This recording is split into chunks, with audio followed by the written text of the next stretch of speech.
Adakah pelajar masih ingat pembelajaran yang lepas? Dalam pembelajaran lepas, pelajar telah mengetahui mengenai kewujudan kerajaan di alam Melayu.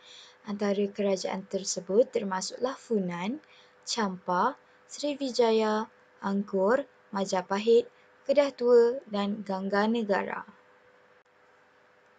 Objektif pembelajaran kita pada hari ini ialah selepas mengikuti pembelajaran ini, pelajar akan dapat membanding beza kemasyhuran kerajaan di alam Melayu serta dapat menjelaskan kepentingan kebijaksanaan pemimpin untuk kemajuan negara. Antara kerajaan alam Melayu yang masyhur termasuklah Funan, Champa, Srivijaya, Angkor, Majapahit, Kedah Tua dan juga Gangganegara.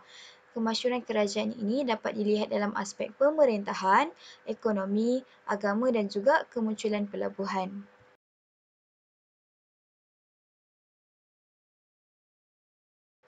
Kerajaan Funani telah berpusat di Vyadapura yang diasaskan oleh seorang Brahmin yang bernama Kaundinya. Beliau ini telah berkahwin dengan Soma iaitu pemerintah wanita di Sungai Mekong dan telah membentuk kerajaan Funan. Kemasyhuran kerajaan Funani telah berlaku semasa pemerintahan oleh Fan Shih Man. Beliau ni telah meluaskan Empayar Funan ke Sungai Mekong hingga ke Teluk Chamrah di sebelah timur. Kemudian beliau juga telah menguasai selatan Myanmar dan juga segenting Kra. Kejayaan beliau dalam menguasai wilayah ini telah membolehkan Funan menguasai jalan perdagangan utama antara timur dengan barat. Kesannya pada abad ketiga, Funan telah menjadi pusat perdagangan utama di alam Melayu. Kemerosotan Funan telah berlaku semasa pemerintahan raja yang terakhir iaitu Rudravarman. Serangan kerajaan Chenla yang terletak di utara Funan telah menyebabkan kemerosotan kerajaan Funan.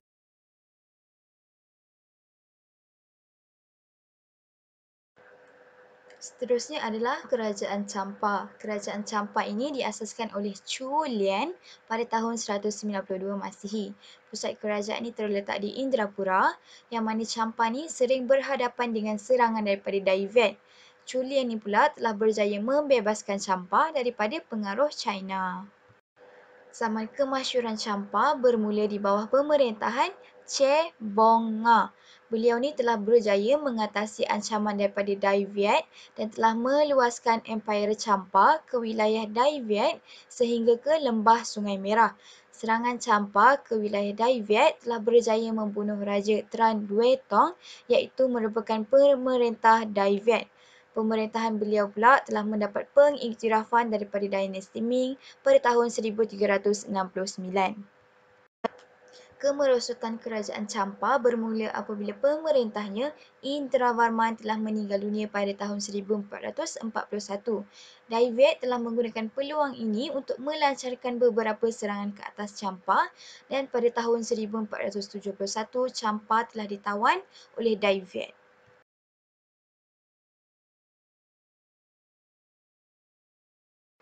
Seterusnya adalah Kerajaan Srivijaya. Kerajaan Srivijaya ini telah diasaskan oleh Dapuntah Yang Srijaya Sana pada tahun 683 Masihi di Palembang. Beliau telah memperkukuh Kerajaan Srivijaya dengan menakluk kawasan sekitarnya seperti Bangka dan juga Taruma. Semasa era pemerintahan Sagramadananjaya pada abad ke-8, Srivijaya ini telah berjaya menakluk Sumatera, selatan Myanmar, Tanah Melayu dan juga segenting Kra. Penaklukan ini membolehkan Srivijaya menguasai jalan laut antarabangsa iaitu Selat Melaka dan juga Selat Sunda, seterusnya menjadi kuasa perdagangan utama di alam Melayu. Selain terkenal sebagai pusat perdagangan, Srivijaya ini menjadi pusat pengajian kepada agama Buddha. Kemerosotan Srivijaya telah berlaku apabila serangan tentera Chola dari selatan India pada tahun 1025 telah menyebabkan kerajaan Srivijaya menjadi lemah.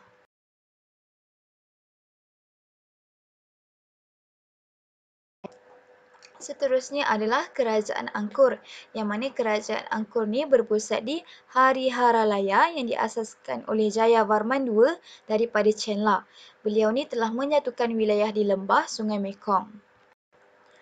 Kemasyhuran Angkor apabila Suryavarman II meluaskan Empayar Angkor ke sekitar lembah Sungai Mekong hingga ke selatan Myanmar. Beliau ni juga berjaya menghalang ancaman daripada campadan Dai Viet, di samping beliau mewujudkan jalinan perdagangan antara pedagang tempatan dengan pedagang luar. Usaha beliau ni telah diteruskan oleh Jayavarman VII yang juga telah meluaskan Empayar Angkor hingga ke sempadan Annam. Beliau juga telah membina Angkor Thom dan mendirikan 102 buah hospital. Kemerosotan Angkor pula telah terjadi selepas kematian Jayavarman VII dan lepas tu Angkor telah mula lemah. Serangan Siam pada tahun 1594 telah melemahkan kerajaan Angkor.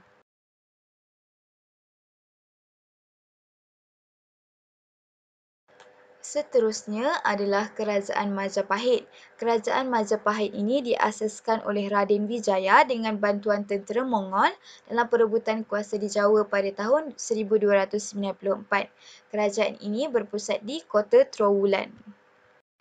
Kemasyhuran Majapahit ini bermula dengan pelantikan Patih Gajah Mada sebagai Perdana Menteri Majapahit oleh pemerintah Tribuana Tunggadewi. Patih Gajah Mada berjaya mengembalikan keamanan dan keselamatan Kerajaan Majapahit. Beliau juga telah mula meluaskan tanah jajahannya ke timur Pulau Jawa, pesisir pantai timur Sumatera, pesisir selatan dan barat Pulau Borneo, bahagian selatan dan timur Sulawesi dan juga Kepulauan Maluku. Hal ini telah menjadikan Majapahit sebagai pusat perdagangan pada abad ke-14. Kemerosotan Majapahit telah berlaku apabila kematian Patih Gajah Mada dan serangan Kerajaan Demak pada tahun 1478 telah menyebabkan Kerajaan Majapahit menjadi lemah.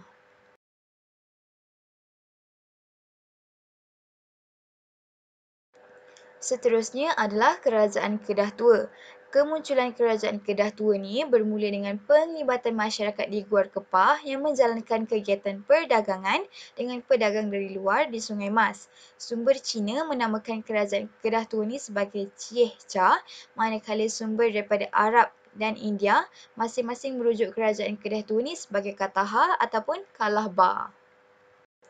Kemasyhuran Kerajaan Kedah Tua pula dikaitkan dengan kepesatan kegiatan perdagangan di Lembah Bujang.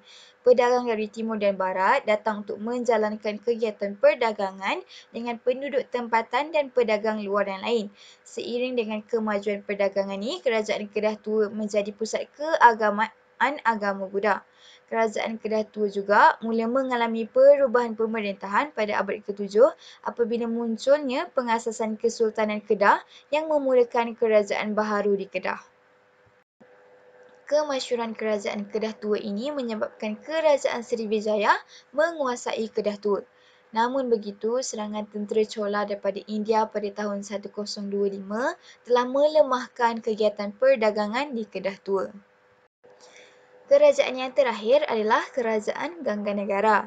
Berdasarkan kajian arkeologi, Kerajaan Gangganegara ini muncul pada abad ke-6. Walau bagaimanapun, Kerajaan Gangganegara ini telah berfungsi sebagai pusat pelabuhan sejak pada abad ke-5.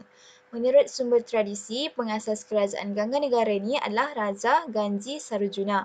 Manakala terdapat pendapat lain yang menyatakan bahawa Kerajaan Gangganegara ini dibuka oleh Raja Khmer daripada Kemboja. Pada peringkat awal, pusat kerajaan ini adalah di Pangkalan. Kemasyhuran Kerajaan Gangganegara bermula pada abad ke-9.